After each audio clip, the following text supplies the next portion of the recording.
Patuloy sa ating mga balita, itinayo ng isang footbridge sa boundary ng Barangay Pandan at Kigan sa bayan ng South UP Maguindanao del Sur matapos mag-viral sa social media ang malabwis buhay na pagtawid ng mga mag-aaral at guro sa ilog ng Riongan.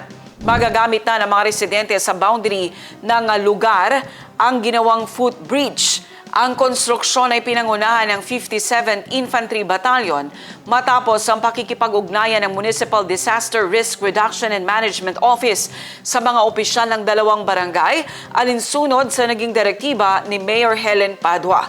Bagamat pansamantala lamang ito, layunin na masiguro ang kaligtasan ng mga mamamayan, lalong-lalo na ang mga mag-aaral. Matatanda ang umani ng samot-saring reaksyon ng video. Sa malabwis buhay na tumatawid sa ilog ng Riongan ang mga mag-aaral sa gitna ng malakas na agos ng tubig.